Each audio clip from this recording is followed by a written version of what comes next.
Thanks for tuning into another edition of Another Dolphins podcast, and that's probably as excited as you're going to hear me on today's show. There is no Victory Monday. There is no Victory Tuesday. Everything is in the toilet.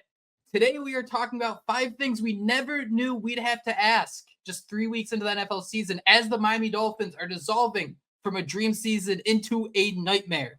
But before we get into all the doom and gloom, Joshua Houtz, it's good to see you, my friend.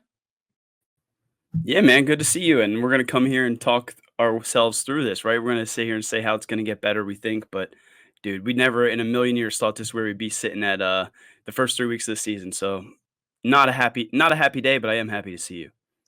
It was nice getting to watch the 1:00 games, put your feet up, just kind of relax a little bit, Josh. And as you're seeing the NFL, day kind of unfold, the Pittsburgh Steelers improved to 3-0 with Justin Fields. We have the St.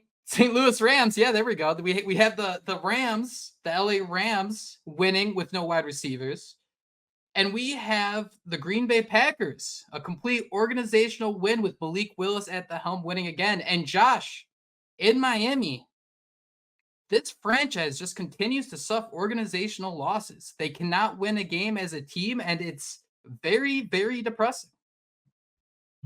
It is, because it seems like we've been talking about this team or covering this team, for 10 plus years. And it seems like we still are in the same exact spot we were when we started. So, yeah, when you see all those teams that overcame injuries, we thought to ourselves, okay, why not us, right? Skylar Thompson's been in the system 3 years. Why not us? There's a reason he's on this team, right? There's no way they didn't, sign a competent backup quarterback with all the problems Tua Tagovailoa's had in the past. No way, right? But, yeah, man, I'm down and out. I don't even know where to start with this, but, I don't know what we were expecting, though. Like, we knew with the injuries heading into this, like, I don't know why we feel so down, but it just feels like rock bottom, if there ever was a rock bottom.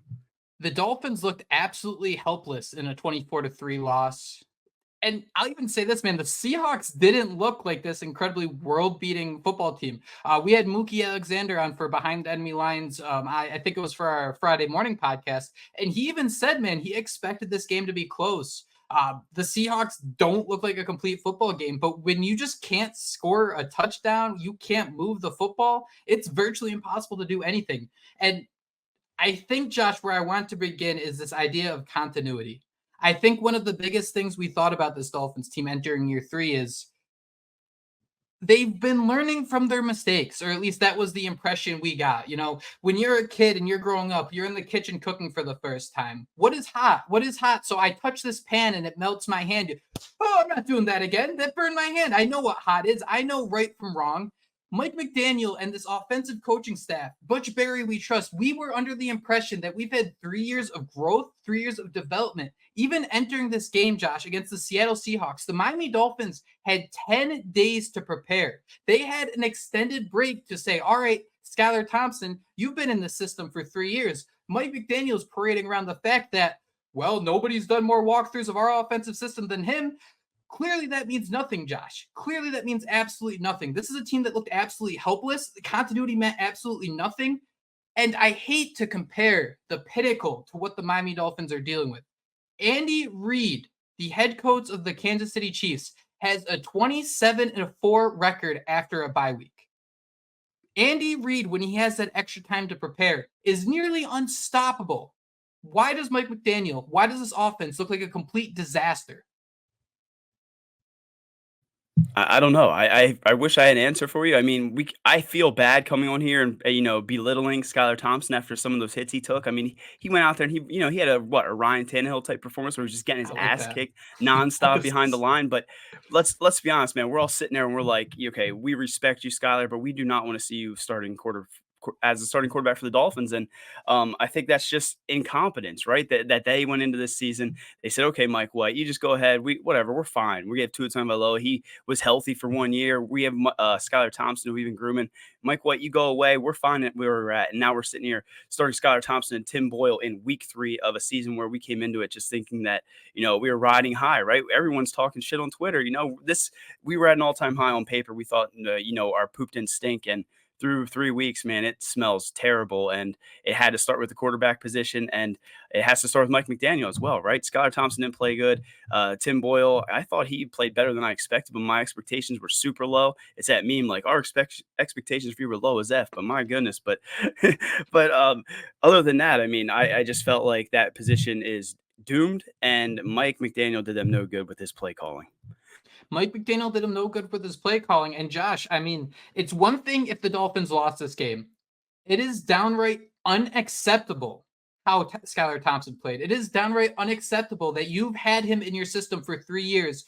The Mike McDaniel, the most infamous moment of Mike McDaniel's tenure in the Miami Dolphins was him waking up one morning and be like, guys, I had to call Ann Nolan. I had to call, Chris Greer. I had to call everyone and just be like, guys, Tua Tagovailoa is the best quarterback of all time. He could do X, Y, and Z, and he's the perfect guy for our system. I know for sure that this is our guy. You need to trust me. You need to believe in me.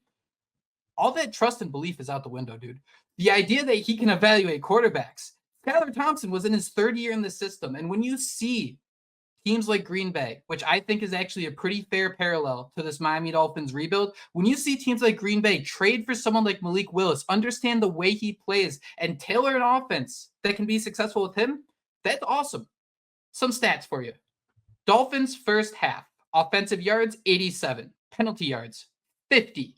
This is Mike McDaniel's 8th loss by 14 or more points in his 39 games as head coach of the Miami Dolphins. Adam Beasley from Pro Football Network. Mike McDaniel record in games Tua doesn't start and doesn't leave with an injury, 20-11. Games Tua Tagovailoa misses or leaves early due to an injury, 1-7. Josh, we had some crazy contradictions last week where half of the fan base said that anybody could run this offense, and the other half was saying that only Tua Tagovailoa could run this offense. One, it's insane that we have to have this debate when you have weapons like Tyreek Hill, Jalen Waddle, Devon Achane, Jonnu Smith. But two, is it just me, or is Mike McDaniel's offense all of a sudden this beat to shit 1984 Toyota truck? The windows don't roll up, and the only way to start the ignition is this jagged edge screwdriver that only one person in the entire universe has. A normal key doesn't work, but you shove that screwdriver in there and the engine goes, it's humming, it runs well. Is that the Miami Dolphins offense where it is only Tua Tagovailoa? Apparently, and I think that's what I think has us down, right? We kind of thought that Mike McDaniel was this offensive mastermind, right? So to speak, this guy that, thought outside the box, could almost, work with any quarterback, kind of like we see with Kyle Shanahan in San Francisco. I mean, we knew that it was going to be night and day without Tua Tagovailoa, but I don't think we thought, like you said, the entire car, it's like when you get out of the car right now, those push start cars, you get out with the key and the car just shuts off. I mean, that's basically what happened, right? As soon as Tua Tagovailoa stepped out, this offense just broke down. So I'm hoping maybe Snoop Huntley can save us. Snoop Huntley, our only hope. I know Adam Schefter said that they might be calling around trying to trade for. I think he mentioned Zach Wilson, a name, Russell Wilson, and there was one other Dorian Thompson Robinson, maybe for the Dolphins. But when you had such a promising season, and when you see what this offense is without Tua Tagovailoa, I don't know where you go, who you approach, and who you think you can bring in. Because if this is any indication, man, we're screwed. So we have 5 questions that I cannot believe we have to ask this early in the year, Josh. But before we get to those, I do want to discuss some of the injuries. I want to start with the Seahawks because I think this speaks to how messed up Miami's game plan was. Leonard Williams, first quarter, rib injury. Your starting defensive end, very good defensive tackle on the line of scrimmage, downgraded to out. First round rookie Byron Murphy, second quarter hamstring, also a defensive tackle, questionable to return, downgraded to out. Josh, common sense tells you that if a team loses 2 starters, they just can't survive, right? They're going to look like an absolute mess. That wasn't the case for the Seahawks. That defense looked fine. And then for the Dolphins, Kendall Fuller, he suffered a concussion in the second quarter. He did not return. Teron Armstead, second quarter, suffered an eye injury. He was downgraded to out, Josh. I saw some reports that he was also in concussion protocol, but nothing's really been cleared up about that one yet. Storm Duck, who replaced Kendall Fuller in the third quarter, he suffered a shoulder injury.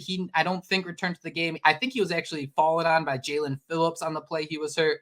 Skylar Thompson, he was ruled out with a chest injury. And then David Long Jr., fourth quarter hamstring injury. Not great. I feel like I'm just sitting here, that's so Dolphins. I mean, I don't know, man. Kendall Fuller's playing really good football and he's out. I mean, and then you think, okay, Storm Duck's going to step up. And like you mentioned, he got Machamp, came down on him. So I just feel like every week, we're losing key starters. But like you mentioned with Seattle, like you mentioned, when you look around the league with any other team, I mean, they seem to be able to overcome it, whether it's coaching, whether it's, this next man up mentality, whatever it is. And I just feel like the entire Dolphins, they just sputtered. And, it all started. I don't even know where do we want to begin. I was going to say that, I felt like everything just went downhill with that Jason Sanders missed field goal, but I think we're going to save that for later, right? Josh, I'll stop. No, no, but Josh, you're right. I think there was an idea of game script that was completely just dumped like 4 plays into the game, including that Jason Sanders missed missed field goal, which I think was like a 57-yarder. But Josh, the first question I have about this game is why on earth is Tim Boyle taking live snaps for my favorite football team and it is only week 3?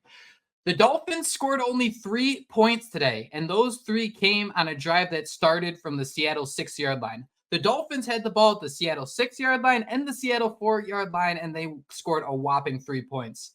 Josh, the Panthers started Andy Dalton today, and we did a podcast talk about if the Dolphins should trade for Bryce Young. Well, the Panthers scored 36 points on Sunday, while the Dolphins have scored 33 points in 3 games. Andy Dalton balled out with 3 touchdown passes. Matthew Stafford beat San Francisco with no wide receivers. We saw what players like Josh Dobbs and Nick Mullins did last year, and we've seen Nick Mullins, CJ Beathard in the San Francisco system look decent. I'm not saying they were starting caliber quarterbacks. They could move the football. Justin Fields is 3-0. Sam Darnold is 3-0. Malik Willis 2-0 for the Packers. So Josh, I mean, why are the Dolphins struggling this badly? Why is Tim Boyle taking snaps for my favorite football team? They got arrogant. They got too cocky. I mean, you listen to all those guys. I mean, that was the first thing I thought when I woke up, right? You're like, people were showing Andy Dalton dimes in the year 2024. And I'm like, am I really waking up thinking, like, what could we be if we had Andy Dalton at quarterback or Sam Darnold? Like, damn, it makes you just so frustrated, It's right? Because embarrassing. again, yeah, we all thought the world of Tua Tagovailoa, loved what he did, but again, we kept saying, we only saw one healthy season. We only saw one healthy season, and it always lingered in the back of our minds. But it seems like these guys, completely say, you know what, we got Tua. We don't need these guys. He can get the ball out fast. He has the he knows how to fall now. Everything's going to be okay, and it all crumbled so quickly. So my first thing is just, why did you not sign some of those guys? And then my next question is, would we still be in the same situation? Like, are the Dolphins just doomed, man, that like no matter who's behind center, no matter what, like we're destined to just be this mediocre franchise?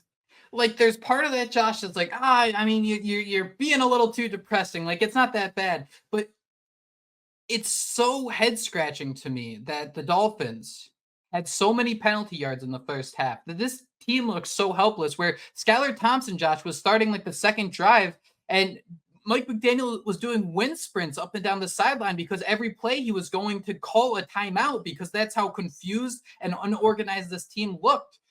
Why was it that complicated, do you think? Why couldn't they just line up? I mean, Tim Boyle finished the day 7 for 13, 79 yards.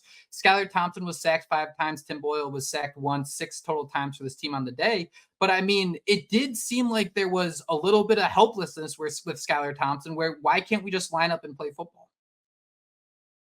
And that's what I was gonna wonder. Were the lights too bright for Skylar Thompson? Like, was he just too caught up in the moment? But like, I feel like at the same time, it was just a total just shit show. I mean, how many times do you watch a Mike McDaniel game and like, okay, you question why are you going for it on fourth when you could have got those points? Normally I thought they'd go for it. Instead, they tried that long field goal. Jason Sanders misses it. I think the next drive, then we have that huge Jalen Wright run where he gets horse collared, nothing called, and then everything else, it just seemed like imploded. So I don't know where I was going with that. I guess my thing is, why don't you make things a little bit more friendly for your quarterbacks, right? We saw having success early running between the tackles with Jalen Wright. We know how successful the run game is. Did I go a step further? Did I go to the run the effing ball one? Am I already asking the second question here, Jake? No, man, you haven't. Not yet. You're good. But I think, Josh, with that too, why can't this team help their quarterback? We see the pre-snap penalties. We see Tyreek Hill just clapping his hands once after every play. He had a great bubble screen setup, just flat out dropped it. Hill finished the day 3 of 5 targets for 40 yards. You have a rookie quarterback out there, and hey, D. Eskridge has your longest play of the day, elevated from the practice squad. You can't scheme up a play for Tyreek Hill, but you can get Eskridge for 30 yards. Josh, I thought the best player of the game was the first play of the game. You had Jalen Wright in the backfield. You had Devon Achane lined up out wide, and all of a sudden it was a 22-yard completion. The offense is moving just like that. That all disappeared. Josh, why are we trusting this playmaking staff? Why are we not just saying Tyreek and Jalen every single play? Durham Smythe continues to drop balls. Julian Hill has more flags than he has yards. Jonnu Smith just isn't in the mix. Tanner Connor, I think he dropped the pass as well. I mean, it just seems like this offense, for the amount of Durham Smythe's been in the league since what? He was drafted with Mike Gesicki in 2018. Tanner Connor's been in the system for 3 years. He's the only one that knows the entire Mike McDaniel playbook. These guys are supposed to be growing and developing and getting better every year. What's happening at practice where it's a situation where there is zero growth to be found from these guys who are supposed to be big parts of this offense, guys you can trust not to maybe have 5-6 receptions?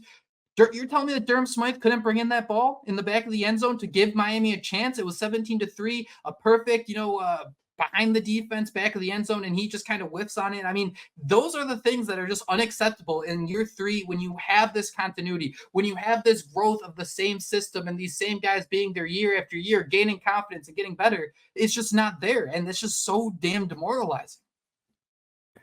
Yeah, and you saying that, I mean, I feel like coming into this year, we're sitting here talking about, I think everybody on Twitter, oh, the tight end room is stacked, right? Who are we gonna have to get rid of? This is gonna be such a tough thing. And now we're sitting here saying like we need more from these guys, and I think that's part of it, right? They've been with this team so long. You think, okay, Durham Smythe's this reliable player. We know what he can do in the run game, but he can, when in a pinch, can make catches. Was not there. Julian Hill, I mean, they kept saying him was one of the better players on the roster. I mean, dude, yeah, it's frustrating, and it goes back to the coaching staff not being able to groom, get growth out of some of these players. And then you're talking about, how many draft picks we have. I mean, Cam Smith's banged up, I think, so I'm not even going to rag on him. But Eric Ezukama, we're still waiting for him to do something. Channing Tindall, a guy I love, he inactive. So I mean, you're drafting players that you are getting nothing out of. These players that you keep around, who you signed to second years, or second contracts, you're not getting the most out of. So what are we doing here, right? Like, I feel like we're just in a never-ending loop, and we're right back to where we started. And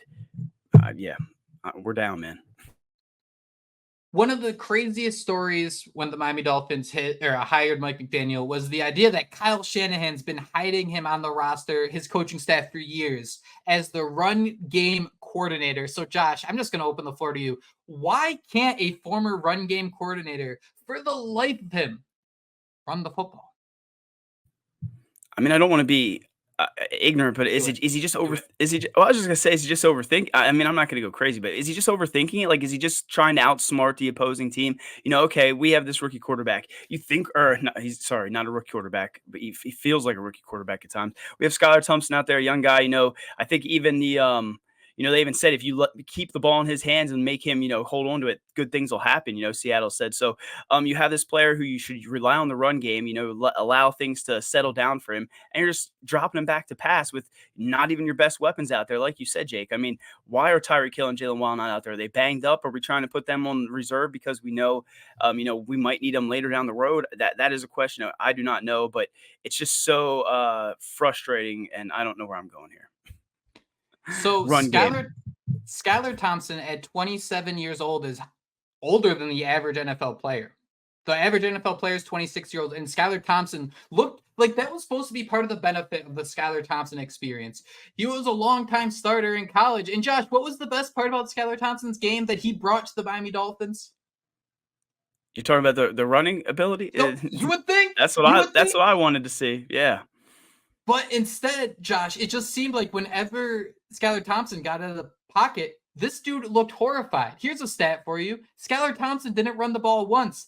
Tim Boyle got 6 yards on the ground. I just don't understand why this team has such a disdain for running the football, especially when you have a quarterback that can do it with his legs. The Dolphins have trailed, though, Josh, by double digits in every game this season. I'm going to reel us back in a little bit with that stat, because I do think there's a little bit of an idea here that it's harder to run the football when you're trailing. I think that the Miami Dolphins are a little fearful of letting Devon Achane run just into the middle over and over again.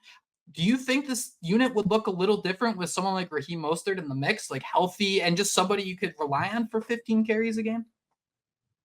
And maybe that's what they're missing. Maybe that's why we're not seeing him rely on it so much. I mean, I think we can all agree. I think you and I both said we hope Jalen Wright gets more involved in this game, and I think he even started technically, right? He was the first. I think they say he was the starter in this one. So why didn't they continue to use him when he looked so good? Because him and Achan, that's the future. So I don't know, and it's just so damn frustrating that Skylar Thompson did not use his legs at all. And I wonder if Snoop Huntley, as soon as he gets in there, how much is he going to run around? And we're just going to be like, all right, so it was a Skylar Thompson thing because you were talking about him holding onto the football so long. How many times at the end of the first half was he not holding the ball forever and he took that blind side hit, like got absolutely depleted? Like, yeah, it could have been a Skylar Thompson. Lights were too bright, but Mike McDaniel, he has to rely on the run game. And why, when you're this run game coordinator, can you not do that? Can you not see it?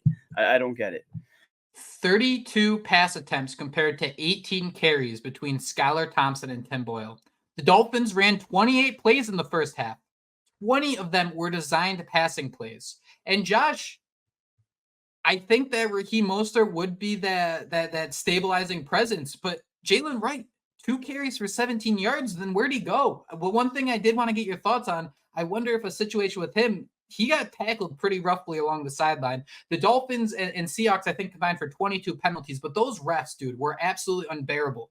The fact that there were penalties that you're supposed to blow a play dead, aka a false start, like I think it was might have been Kendall Lamb at the time, who I thought played decently well, Josh, but there was a play where it was an obvious false start, and instead they let the play go and said, no, the tackle was lined up in the backfield, so it was an illegal procedure so the play could happen. Those things, dude, are so bad for the game of football. That's how you lead to injuries. And I'm kind of getting off topic there a little bit. So I do want to reel us back in. But I just got to say, man, the reffing, the Miami Dolphins played a piss poor game in terms of how they were lining up. They struggled to line up. But, dude, the refs weren't any help either. No, I think it's a league-wide thing. I don't think it's just Dolphin fans complaining about it. I think this is a league-wide thing. You asked where Jalen Wright went late in the game. We did see Jeff Wilson. He came out, and it almost seems like, maybe Mike McDaniel listened to our podcast. We talked about how late in the game we want to see, or it was Cat. So late in the game we want to see Jeff Wilson being that, churn things out. We thought we'd see it last week. He brings it out this week. I think it might have been, wrong game for that situation. But I hope we can get Raheem Mostert back because I think you're right. That might be the key that unlocks this entire room, but it shouldn't be that way when you have Achan, when you have Jalen Wright, and when you have Jeff Wilson. And Ingold can be a value too. I mean, I feel like he can still get more involved.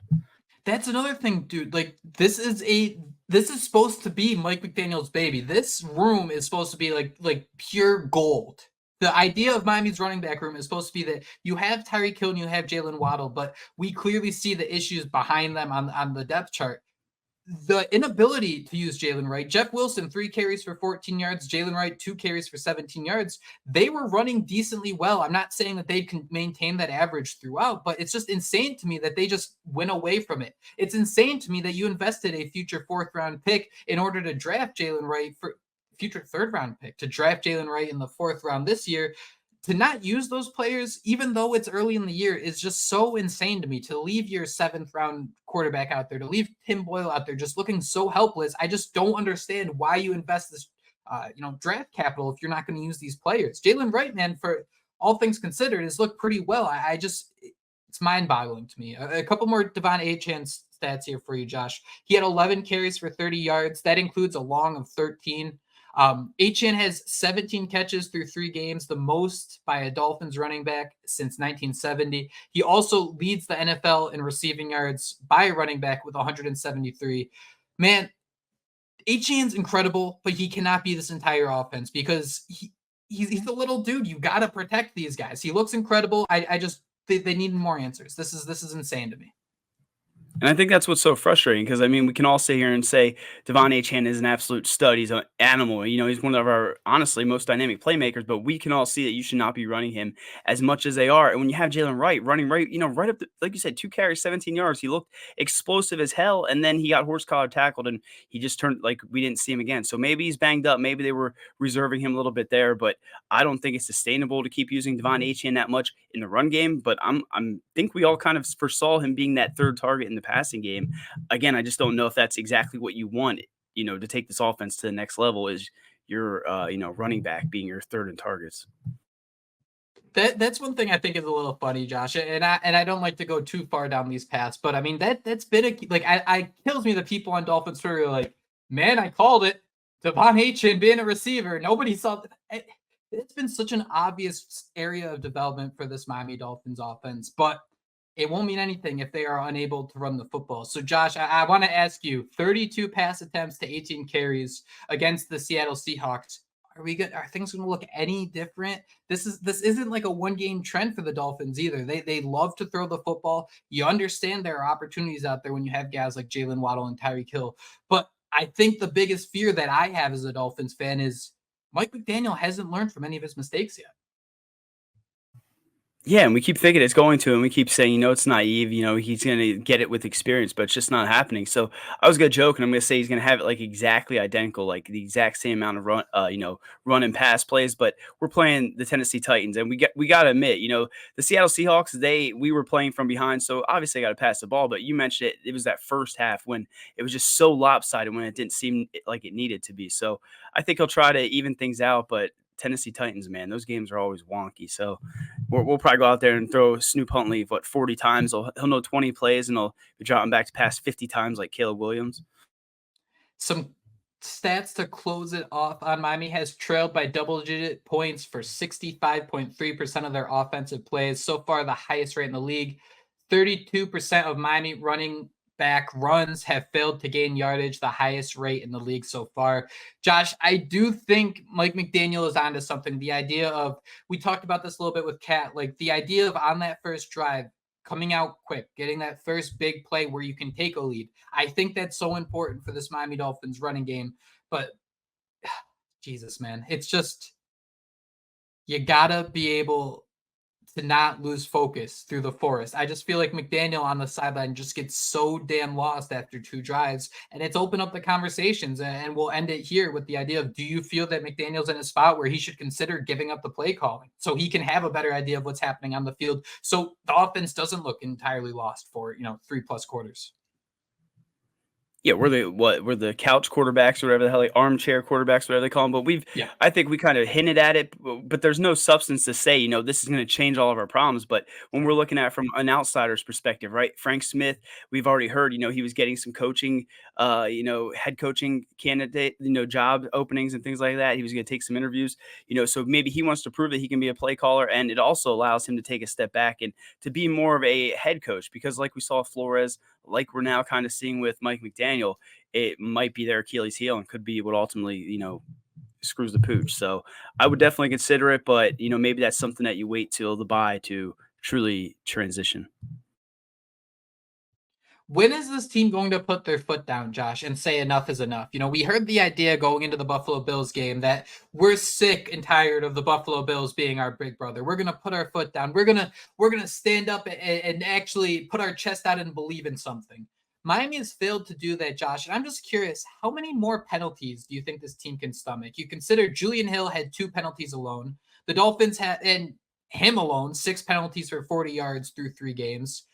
22 penalties by both teams combined, 33 points scored, and 26 penalties through 3 games for the Miami Dolphins. Josh, is there a breaking point? Like, can we actually see a point where Mike McDaniel benches someone? Because I don't know how much more we can do this. The pre-snap penalties, these brain farts, especially when you have a backup quarterback. These are These are the things you clean up. These are the areas that you're supposed to protect a young or inexperienced quarterback from. And Miami just continues. And it's been this way through the entire McDaniel era. Shoot themselves in the foot before and after the snap. Yeah, and I think we kind of hypothesized about or discussed, Brian Flores was that rah, rah, rah, that real angry guy. Mike McDaniel's almost the polar opposite of it. And you wonder if he can get those players, to right this ship, right? I mean, it does sound like there's just mental errors, coaching things, little things that these guys aren't picking up on. And when you're playing in a rough environment, we gotta mention it's the 12th man. Everybody talks about how Seattle is. Mike McDaniel said it, but he admitted it seemed like it was their first time out there. So when you're playing in critical games, every game's on must win when you're in the NFL. You can't be having these boneheaded errors with these players that have been on the roster, one season after the next. So I don't know if they could. I don't know if they can turn things around. I don't know if Mike McDaniel has that, rah rah, that Bill Cowher and that Brian Flores, that Mike Tomlin that's going to, hold these players accountable. And until we see that, I don't know if it changes. Dude, I don't think it's going to change. I think it was like midway through the first half. I sent out a tweet that Tyreek Hill hasn't been targeted yet, but he continues just to, run circles behind the line of scrimmage pre-snap. I think one of my biggest fears that I'm seeing unfold, like this team went to Kansas City, understood how loud it was, and did nothing. Like the little areas where we thought we'd see some growth, the idea of like, oh, I touched this pan once, it was really hot, I'm not going to do that again. It's just still happening. Josh, through 3 games, 7 false starts, 6 holding penalties, 6 illegal formation calls, 1 illegal motion call, 1 illegal shift call. There's some face masks, some unnecessary roughness in there as well. But man, the illegal motion, illegal shift, false start, illegal formation, those are all pre-snap penalties. Those are things that you can negate the crowd noise. I mean, I saw one little area, and we'll talk about it a little more in the bit, but we got a Danny Crossman pep talk on the sideline. When is this coaching staff going to put their foot down and say, hey, we had a situation where I think it was, let me see here, Dolphins punt once, play called back after a 3rd special teams illegal formation call. Following punt, Duke Riley called for a personal foul. Ref says replay the down. Josh, the Dolphins are forced to punt 3-4 times in a single drive. It is so unacceptable. When is a coach going to put their foot down and say, dude, get off the field? We cannot have you out there because this can't be happening. You had 10 games, 10 days to prepare. Jeez, I'm spinning in circles. I'm sorry.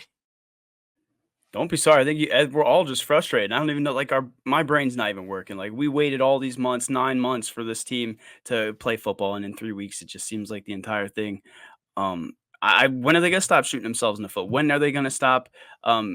Those are drive killers. When are they gonna stop the mental errors? I don't know, Jake. I'm hoping it's soon because it's every year. It's every year. It's all the time. And you want to talk about special teams because that was brutal too. The special teams, Josh, was the biggest issue. Through 2 games, we were under the impression, finally this group's improved. I think Braxton Berrios actually had a good kick today as well. But those pre-snap penalties, dude, Danny Crossman's been the coach of this special teams unit for over 4 years at this point, dude. How can Stephen Ross sit there and see these same errors made by the same people making millions and millions of dollars and be okay with it? That is, to me, the biggest issue that I'm baffled by. Josh, if I had 10 days to do a project at work, I'd be working on it every day, absolutely kicking ass, just preparing, making sure I'm ready. These guys are getting paid millions upon millions of dollars, and to go out there and just look like you haven't done any type of football activities, to get caught with your pants down, man, it's flat out embarrassing. It is flat out dreadful.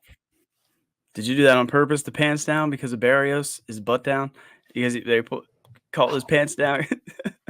What a perfect summary of the game. Hey, I'm Braxton Berrios.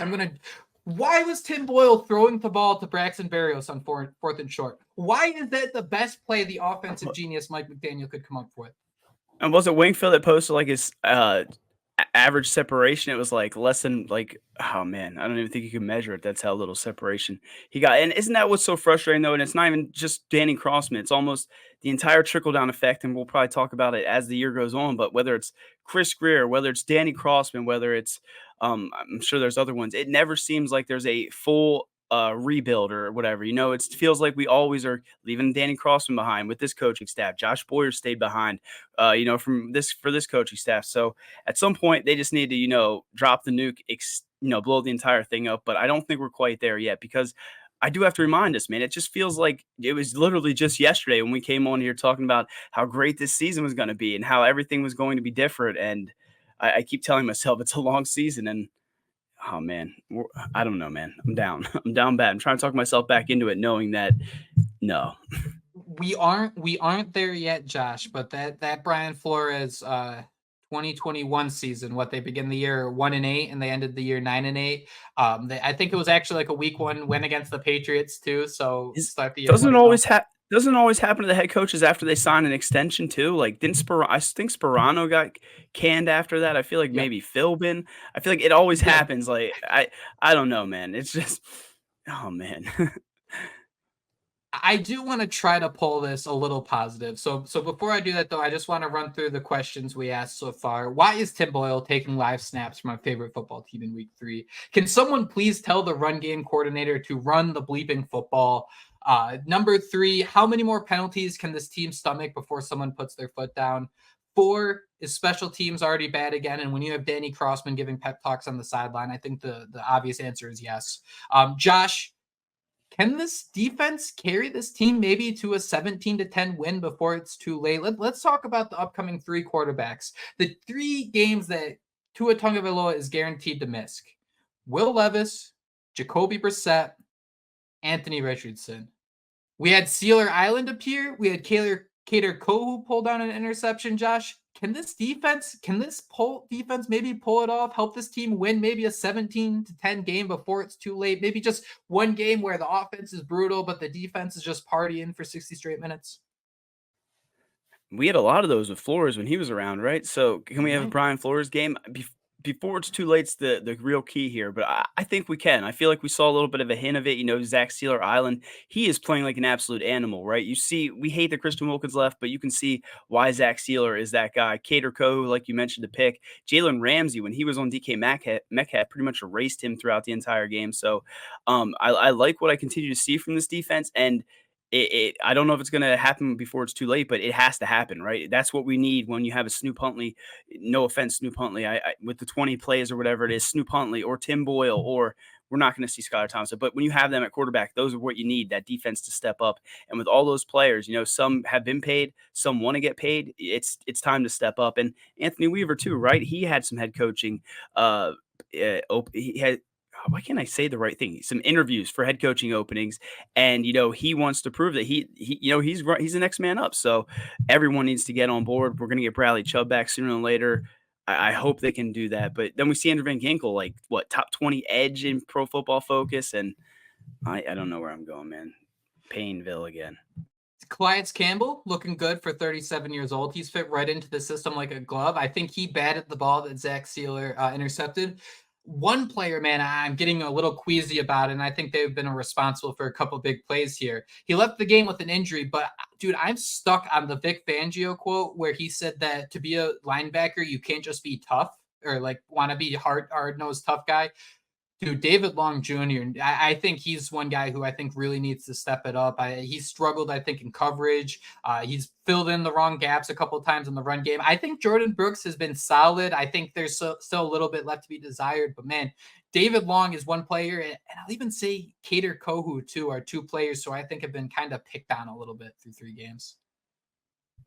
No, yeah, you're absolutely right. And I mean, I prematurely it was late. It was like 2:15 in the morning. I tweeted out Dolphins, pay Javon Holland, but I had egg on my face. He gave up a big play, but I don't think that that's any representation of what he is. It's still Javon Holland. When you look at I'd what still pay him. Jordan Poyer behind him, Jordan Poyer has looked buns in comparison. So I fear for what that safety unit's going to look like. But if we're talking about players that I want to see, take that next step, it has to be Chop Robinson, right? You're seeing him almost block So punts. You're close. seeing him almost get sacks. You're seeing him become a factor in run stopping, and also we see the pressure. So for as good as Andrew Van Ginkel's looked, I saw some people say, it sucks that they went from this to. Dude, Chop Robinson's going to be fine. So I want to see him turn that level up one little bit. And, maybe he's getting that strip sack that turns this game the Dolphins' way. Because like you said, Jake, someone needs to step up. And it has to happen now. I'm trying to think. Jalen Phillips, he went out in coverage. I think he actually had a pretty good play in coverage. That was pretty impressive. Jalen Ramsey, dude, he got as close to tackling a dude through another dude we've seen since Landon Roberts was here. I think this was the first game where Jalen Ramsey looked like that absolute stud. And I'll even say this, man. Javon Holland has, 2 ugly plays in 2 weeks? I don't see. I'd still pay him. I think that's just something that happens. I think safeties are going to get beat once in a while. When you consider the fact that this defense has only given up 7 points in the second halves of games so far this season, little bit of an asterisk when you consider Buffalo game was kind of already over. This game felt kind of over, even though that Miami was still hanging around there with a 14-point game. This defense has come to play. I don't see any super weak links. I still see Javon Holland being that stud, and I do feel what you mean with the egg on your face, dude, but I think that being a safety involves taking a risk sometimes, and I think if it's not like an every play type of thing, it's not like Clayton Fedulum who came in for one play and instantly got torched, right? Javon Holland, if you have that one mistake, albeit like a 65-yard mistake for a touchdown is about as bad as it can get. Once in a while, I think you kind of got to accept that if you're going to have a playmaker back there. Yeah, and I mean, he wanted to make a play, right? He saw what was happening in the game. He wanted to be that guy that made a game-changing play. Like, if we're going to talk about it, like he made in that for week 1, right? The Dolphins probably wouldn't even have a win if it wasn't for Yep. Javon Holland. So I don't know who they should pay at this point. I'm going to take a step back with that because we could be blowing this entire damn thing up. But Javon Holland's a stud, and again, it's going to be take a Javon Holland, a Jalen Ramsey, Sealer, a Phillips, Chop Robinson, Jordan Brooks, those guys to really step up and come together if the Dolphins want to turn this thing around, which Jake, they could go out there and blow out the Titans, get their revenge, and we'd be sitting here, change an entirely different tune, right? We'd be sitting here talking about playoffs and shit. So I don't know, still down, but we're not out. The beat reporters, Josh, are reporting today on Tuesday that if the season ended today with a record of 1-2, the Dolphins would be in the playoffs. Kansas City, I think they play, right? I think I responded that. So it'd be a cold game in Kansas City. Yeah, we might know how that ends, but who knows? I mean, Snoop Huntley has some good tape. I'm gonna try to get hyped about it, man. That's all we can do, right? I will too. That's the thing. By the time kickoff started, I already knew it was going to be bad, but this is my favorite football team, man. I'm going to get hyped up about them, as corny as it is. But there is something, and I've said it, there's too much hubris with this football team. There is too much of this idea that they have everything under control. We're more worried about, you guys are more worried about the offensive line than we are. Like that shit has to end. And Josh, I don't really blame this on anyone, or I don't necessarily see this as an issue, but it does kind of just fit into this clown car mantra this Miami Dolphins team seems to be morphing into. Adam Schefter reported that Tua Tagovailoa was unable to meet with neurologists last week because their schedules got mixed up. I don't care that he went to Disney on Ice. It's very weird that he took the longest plane ride across the country after suffering a concussion to be on the sideline in sunglasses looking miserable. I thought that was very weird right after you put him on injured reserve. But dude, they mixed up their schedules? This is something that's actually being reported? Are you kidding me?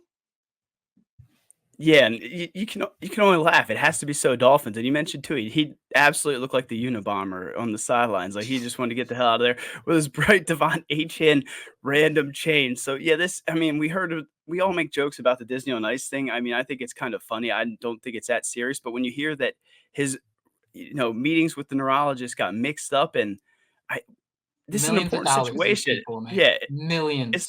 It's not like us saying, "Okay, my arm hurts. I'll go to the doctor next week." It's like his brain. They put him on I don't know, man. So yeah, it's the whole Dolphins, and I just hope that this is the end of us coming on here and just looking like clowns. But it won't be. This is what makes us Dolphin fans, and this is what makes us why we keep coming back, right? we're going to keep coming back again and again and again. I do wonder what happened there, Josh, because I have to imagine, like, the thing is that Disney on Ice event, and I'm so sorry I'm talking about this, was a Friday night. You really think the office, the neurologist's office, is going to be open on a Friday night? This dude making absolute bank being a doctor in Miami is like, yeah, dude, I'll be here all Friday. Like, there's something more to this story, and we need beat reporters to be beat reporting on it because, dude, it just, the way it's being presented now looks like an absolute clown show. Oh, Josh, this was very therapeutic. Do you have any final points here? I just hope the Dolphins were humbled. I hope McDaniel was humbled, and the worst part is this happened in Kansas City. This happened 2 years ago in Buffalo. They're not going to learn from it. I my fingers and toes are crossed that they are, but ugh.